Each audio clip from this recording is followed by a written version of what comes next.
Narito na naman ang mainit na balita mula sa mundo ng politika. Umani ng matinding atensyon ang ulat na nagsimula na umano ang matinding banggaan sa pagitan ng Korte Suprema at ng administrasyon ni President Kuting ng Norte Jr. Matapos lumabas ang ilang kontrobersyal na resolusyon na direktang tumatama sa mga pulisiya ng pamahalaan.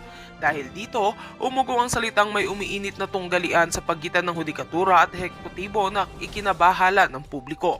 Sa loob ng Malacanang, iniulat na nagkaroon ng sunod-sunod na emergency meetings ang mga pangunahing opisyal ng gobyerno upang talakayin ang posibleng epekto ng mga hakbang ng Korte Suprema. May mga ulat ng tensyon at hindi pagkakaunawaan sa hanay ng mga tagapayo ng Pangulo habang patuloy na binabalangkas ang legal at politikal na tugon ng administrasyon sa lumalalang sitwasyon. Ayon sa mga eksperto sa konstitusyon, ang ganitong uri ng banggaan sa pagitan ng mga sangay ng gobyerno ay bihira, ngunit maaaring magbunga ng malalim na krisis kung hindi ito mahawakan ng maayos. Nananawagan sila ng paggalang sa separation of powers at sa proseso ng batas upang mapanatili ang katatagan ng demokrasya at maiwasan ang kaguluhan sa lipunan. Samantala, hinihintay pa rin ang opisyal na pahayag mula sa Korte Suprema at sa Malacanang hinggil sa tunay na estado ng sitwasyon.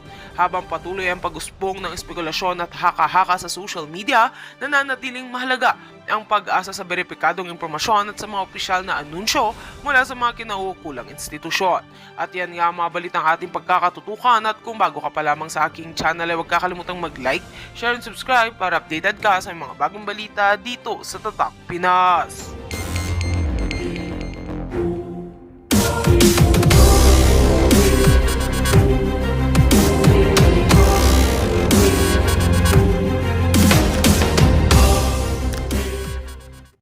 May bago lang akong natanggap na A1 report, A1 information galing sa aking puting ahas. Yung insider from inside the AFP. Ayokong maging alarmista. I-share ko lang sa inyo. I hope na hindi ako ma-misunderstood na parang gusto kong mangyari ito. Kasi yung message na natanggap ko is may niluluto na kami. So, ano ang niluluto nitong Tagaloob? Okay po, ganito po ang sitwasyon. Ang mga active, hindi sila pwedeng magsalita. Kasi bawal. Kaya lang, hindi sila bulag. Hindi sila manhid. Nakikiramdam. Okay? Tapos, halos lahat, I don't know kung mga active ngayon, marami, hindi lang active, pati kami, lalo na kaming mga retired. Maraming may malaking respeto, paghanga, utang na loob sa mga Duterte, lalo na si PRRD. Ngayon, itong nangyayari sa ating palibot na walang klarong direksyon ng gobyerno, lalo na itong issue ng impeachment at saka papasukin ang ICC. Nako. This is a very volatile issue, yung bang delikado. Hindi naman maintindihan ang ating gobyerno. Ano ba? Papasukin o hindi? Pag pinapasok nila yan, ayoko lang magsabi ng patapos. Mga DDS na millions, yung 32 million na boto ni VP Sara, those are diehard Duterte supporters. Tapos pababayaan na lang ba nila na ang Tatay Digong aarestuhin, imbestigahan ng ng mga banyaga? Do you think Again, I am not, wala akong, I have no more influence sa tagaloob ng AFP. Sinishare ko lang yung mga ilan-ilan na nagpapadala sa akin naman. Kung gaano sila kadami, hindi ko alam. Basta, ito yung natanggap ko na may niluluto na kami. Ano sa tingin nyo? Yung niluluto nila. Kayo na lang mag-analyze. But these are politically active soldiers. Tignan nyo ang nangyari. Panahon ni Erap at GMA. Magkakagulo ng bayan na. Kasi ang sitting president noon is ang perception masyadong corrupt. Bakit? Bribery. Yung impeachment trial, ang perception ng karamihan niluluto. Ibig sabihin parang i-acquit nila si Irap dahil yung second envelope ayaw pa open. Ay baka nandun ang malaking ebidensya laban sa sitting president na perceived to be corrupt. Perception lang yun, ha. So, balik ang tao sa EDSA.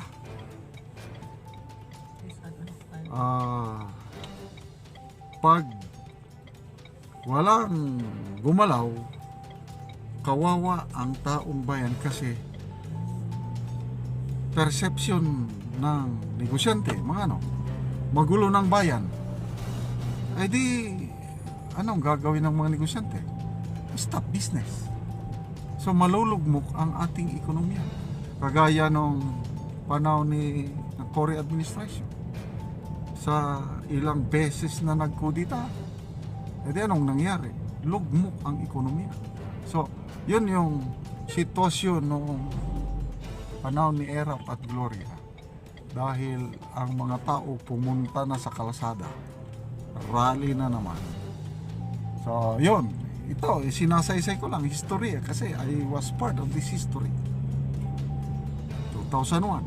Ang rango ko noon, I think, Lieutenant Colonel na ko. Nag-decide ang men in uniform, nagkaisa. Withdrawal of support. Hindi yun kudita. Kasi ang kudita, mahirap, madugo. Ayaw ko. I would like to make myself clear. Ayaw ko ng kudita dahil madugo. How about withdrawal of support? Bahala. Bahala sila. Wala akong influence sa AFP at PNP. Wala na ako. Retired na. Ako lang, ito lang. Nagsasalaysay lang, nag-expound ng opinion. Part of my constitutional right, freedom of expression. Kaya I hope this will serve as a warning to this administration na sabi niya, magtarong mo diya, ayusin ninyo. Ang presidente na napakatahimik, grabe yung ginagawa ng mga congressman, pinsan pa naman niya ang speaker, kaliwat kanan ng mga resolution para papasukin ang ICC. Ang dami nang nagrereklamo na paglapastangan sa soberenya o kalayaan ng ating bansa dahil working naman lahat ang ating justice system. Pwede mo nang ma-resolve yun. Sinasabi nilang extrajudicial killings na yan. Punta sa korte. Punta sa piskalya mo na din korte. Bakit kailangan pang papasukin ang ICC? Yan ang Diyan tayo nagkakagulo ngayon dahil walang malinaw na pati nga si Secretary Boying Remulla naguguluhan na. Ano sabi niya? Di ko na alam kung anong gagawin ng gobyerno kung shall we remain not member anymore of the ICC dahil nag-withdraw na o anong plano nila? Balik membership sa ICC? Kasi bakit ganito ang ginagawa ng Kongreso? Magre-reklamo na nga talaga si Secretary Boying yung ginagawang resolution. These resolutions present more questions than answers. Dahil, ano ba, kung ipasar nila ang resolution na yan, 3 resolutions, does it mean na magpa-member na tayo sa ICC dahil mga ganon ang ganon ang sentiment ni Secretary Boying Rimulya na yun din ang sentiment ng karamihan. Kahit ako, naguguluhan ako, at ito, lahat na naman ito is masasagot. Sana itong presidente natin ay magsalita. Napakatahimik. Kagaya nagsalita siya tungkol sa impeachment. Sinabi niya, we do not want VP Sara to be impeached. She does not deserve to be impeached. Di tapos. O ngayon, itong ICC. 3 resolution na walang ginagawa ang presidente, pinapabayan lang. Nagkakaroon ng political unrest, kaya hindi mo masisi ang mga active members, men in uniform, kung mag-usap-usap. Inamin ni General Anyo, Secretary Anyo, inamin ni General Browner na may mga nagre-recruit, destabilization, o ano ba yun? May mga maingay na mga, katulad ko. Ako nag-iingay ngayon. Kaya lang, hindi ako nagre-recruit. Never ako mag-recruit. Ito lang, sinishare ko lang yung natanggap kong informasyon na may niluluto na. Nagpalabas ng pahayag na sinusuportahan nila former President Duterte and VP Sara. Okay. Sino pa? Of course, wag ko nang banggitin yung mga vloggers na talaga namang diehard DDS. Example, Maharlika, sino to? Sasasot, Banatbay, yung mga Banatero vloggers. Okay, i-specify ko lang itong si Crisette Laurenta Chu. Ang daming followers nito, mga more than 600,000 followers. Yung post niya, sabi niya, it is an insult to the 32 million Filipinos who voted VP Sara. Itong ginagawa ngayon sa Kongreso. Yung plano nilang ipa-impeach. Yan. Salamat, Crisette Laurenta Chu. Ito, pinaka-latest, si Attorney Vic Rodriguez, kahapon pa yun, o the other day, nag-post siya. Ang post niya tungkol naman sa ICC. Very simple yung kanyang post, Tagalog. Sabi niya na, parang pag-apak-apak na sa soberenya ng ating bansa, itong plano ng House of Representatives, panawagan ng mga kongresista na papasukin ang ICC sa ating bansa para imbestigahan si Tatay Digong. Salamat, Attorney Vic Rodriguez. Marami pa akong nakitang mga vloggers, great and small, may mga 200,000 subscribers, yung iba nagsisimula. Grabe, isa pa itong si Super DM. Dati, tagapagtanggol ni Rafi Tulfo, ngayon kinakalaban, binabatikos niya na si Rafi Tulfo. Ngayon, todo suporta na siya kay VP Sara. Salamat, Super DM. Pinaka-latest nga nakita ko, itong batikang broadcaster niya si Jay Sonsa. Bata pa lang ako, estudyante pa lang ako ng high school ata, naririnig ko na itong Jay Sonsa na ito na nagbabalita . So, ang tinira naman niya ang House of Representatives. Binatikos niya ang House of Representatives. Itong ginagawa ngayon ng mga House resolutions na payagan ang ICC. Ito, in English, itong post ni Jason sa. Basahin ko sa English din, explain ko lang in Tagalog. Number 1. Title niya is The Arrogance of Disrespect. Pagmamataas, arrogance, kulang sa pagrespeto itong mga members ng House of Representatives ng 19th Congress. Number 1.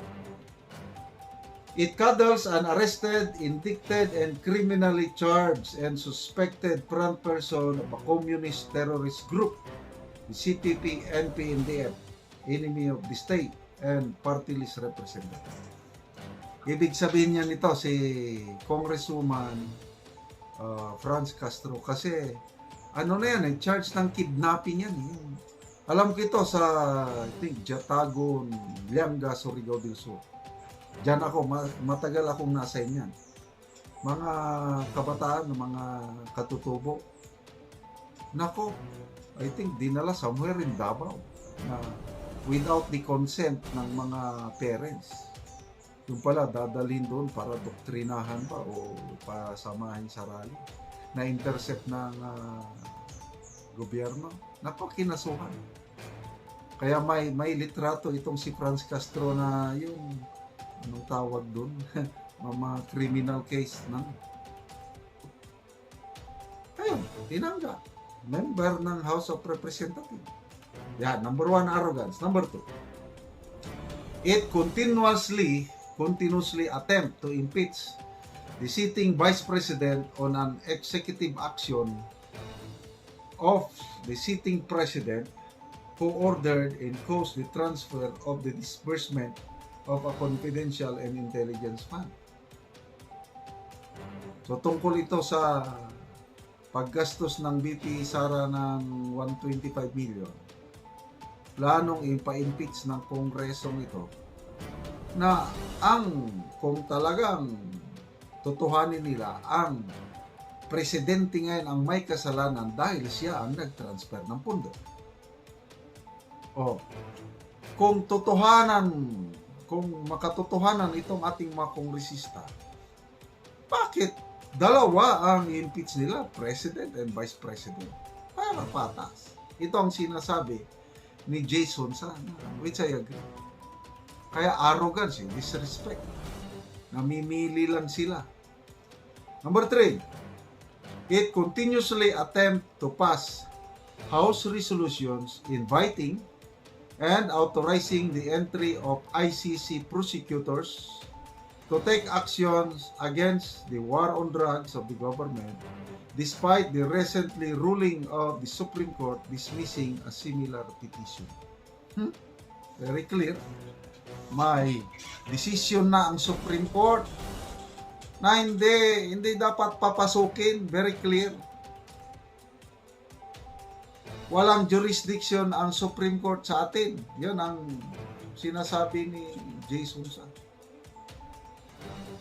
Matigas ang ulo itong mga kongresistang ito. Gusto pa rin pasa ng resolution. 3 resolution na po ngayon ang nakabinbin sa House. Mabuting nangyari, nag-iingat din itong mga kongresista sa committee level, Committee on Justice and Human Rights ba yan? Calendar na para pag-usapan. Ako, na-cancel. Bakit? Walang quorum. Bakit? Walang quorum. Ako, nag-iingat ang mga yung mga authors, ay okay, dyan kayo, authors kayo kasi alam nyo na, yung mga authors na yan, malaking sigurado yan, extraordinary, alam nyo na, etong mga members ng committee, takot na resbakan ng mga taong bayan, yung 32 million, pag re-resback yun, ay ambot na lang yung sa Bisaya. Dapat, isaalang-alang nitong 19th Congress na meron ng naunang resolusyon, yung pinakauna, early this year. Endorsed or authored by 20 congressmen. Sinasabi ng resolusyon, dapat depensahan ng Kongreso ang ating former president from ICC. Yun, nauna. Ngayon, kaliwat kanan naman, 3 resolusyon na hinahain para imbestiga. Ano bang nangyayari dito sa bansa natin? Number 3, it passed a resolution exempting itself from the conduct of a government audit and justifying the use of MOEE and or extraordinary funds or pork barrel by simply certification of the same salon using the money. Ito yung concurrent resolution number 10. Salamat, SAS, Sasot. Dahil kung hindi pa kay Sasot, hindi natin malaman na ganyan pala ang kalakaran sa Kongreso ngayon. Kahit millions of pesos, wala na. Sample, congressman o senador, I certify that I spent 5 million pesos for my MOE. Wala na. Oh, ano yon? Integridad? Nako. Hindi po natutulog ang taong bayan, mga honorable congressmen and senators. Social media age na ngayon, mabilis kumalat itong mga ginagawa nyo. Kaya well-informed ang citizenry. Mag-ingat kayo. Rest back ng taong bayan. Pag kala nyo, kayo ang bida? No way.